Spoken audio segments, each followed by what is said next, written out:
The South Atlantic Football League formed in 1936 along with the American Association, which we will get into, and the third AFL, which I did a video on. The original charter members were the Maryland Athletic Club, which then moved to DC and became the Washington Pros, the Baltimore Orioles or Blue Jays, depending, Norfolk Clancy's, Richmond Arrows, Portsmouth Cubs, and Alexandria Celtics, which were a traveling team with no real home city. Like the Yankees in the first AFL, the Richmond Arrows were the benefactor of the league in the first year. The Arrows had an amazing fan support as they played every game at home. They offered the visiting team a 5% bonus because of it. On November 15, 1936, Richmond's coach and the players walked out for more pay. The manager hired a new coach and basically a brand new team to finish the 1936 season. Baltimore's Ted Wright led scoring, and the Orioles also had the league passer Leroy Sunshine Campbell. The Pros beat the Arrows, and the Orioles beat the Celtics in the playoffs. Then the Pros beat the Orioles with a field goal. The SAFL went head-to-head with the AA champions, the Brooklyn Bay Parkways. The Pros defeated the Parkways at Richmond on January 1st, 1937. During the first season, the media called the league the Dixie League, so in 1937, before the second season, they adopted the name. Unlike other smaller leagues, the DL teams were strong for a second season. The players who walked out formed a new team called the Richmond Rebels and wanted to replace the Arrows. This did not happen, so they instead formed a new league called the Virginia Carolina Football League. We might do a shorter video about that league as well. This season saw the rebranded Pros, now called the Washington Presidents, win the season with no playoffs. The Blue Jays came in second as the Arrows placed third. Ace Parker, who was in Canton, played one game with the Cubs before signing with the Brooklyn Dodgers in the NFL. In 1938, the DL made some changes. Charles Hamilton, the first president, was replaced with William Nichols Jr. The Blue Jays folded, and now the Washington Patriots became a traveling team after the Redskins moved into town. The founder of the Clancy's, A.E. Stutz, passed away in late 1937, and Harry Howren took over and started stockpiling talent. They also renamed the Clancy's to the Shamrocks. The Shamrocks went 5-1, winning the season with no playoffs again. The Arrows came in second, and the Cubs, going winless in 37, came in third. Every team had at least one win. After the season, the Shamrocks took on the Hazleton Redskins and lost to Hazleton 16-14 for the National Minor League Championship. In 1939, the Alexandria Celtics folded. They added the Newport Newsbuilders that played their home games in Hampton, a neighboring town. Buck Miles became a MVP, and the Cubs finished in a tie for first. The Cubs signed Ace Parker for the championship game, and he scored the only touchdown in the whole game, winning 7-0, and the Cubs are the new league champions. The DL welcomed a new team called the Roanoke Travelers, returning to 6 teams for the first time in 2 years. Richmond was not able to compete for the title as they lost 2 games early and pushed them down the standings.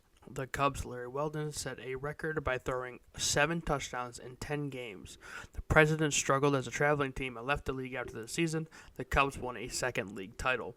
In 1941, the Dixie League had 6 teams with every team playing with a home field. The Charlotte Clippers of the Queen City in North Carolina replaced Washington in the fall of 41. As the dawn of war creeps closer, the DL benefited from the addition of more personnel from the military bases in the area. The Shamrocks won the league title again, with the Clippers coming in second and Newport coming in third, despite how many records they set and points they scored. The Dixie League suspended its operations after the 41 season. The league was in limbo from 42 to 46. The DL and its sister league, the American Association, along with the Pacific Coast Professional Football League, formed a compact called the Association of Professional Football Leagues. The APFL of 1946 entered a working compact with the NFL, disallowing players to sign with outlaw leagues. This lasted for 2 years.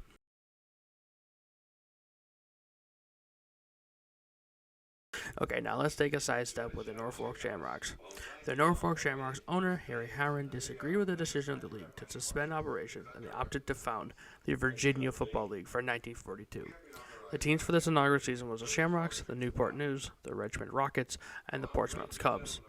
The News failed to make a team and canceled their season completely, and this league folded at the end of 1942.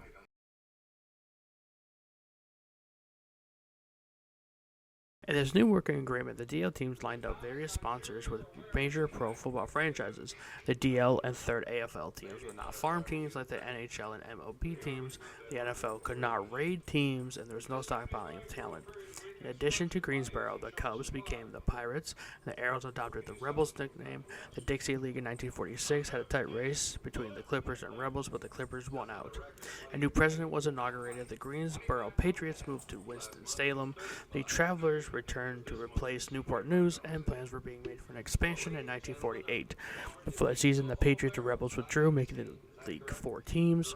The week after opening day, they suspended operations. The Pirates transferred from Charles Everson to a group in Charlottesville, with the team transferring back to Alberson in 1948. The Rebels then blindsided the league by buying the assets of their sister league, the 3rd AFL. Tom Haynes tried to protest the NFL and APFL, but no one could really do anything. There were discussions too, but the Dixie League was not seen as viable anymore. The Clippers continued as an independent team through 1949, while the Pirates and Shamrocks combined forces to also be independent. The Rebels, an original charter member, continued the AFL of 1946 and the implosion in 1950. The Rebels then petitioned to join the All-American Football Conference, which we will get to. Their merger negotiations ended that conversation almost instantly.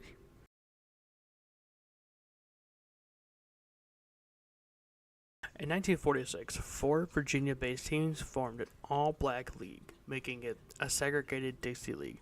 The league lasted 1 season and is mostly remembered for playing against HBCUs, Virginia Union, Virginia State, and Norfolk State. Freddie Cooper, who played on the Richmond Rams, would eventually become the first black player on the Richmond Rebels after they moved to the AFL in 1949. This league had the aforementioned Rams, the Norfolk Brown Bombers, the Newport News, Lighthearts, and the Portsmouth Swans. The Rams were crowned league champions after beating the Brown Bombers. This was their only season.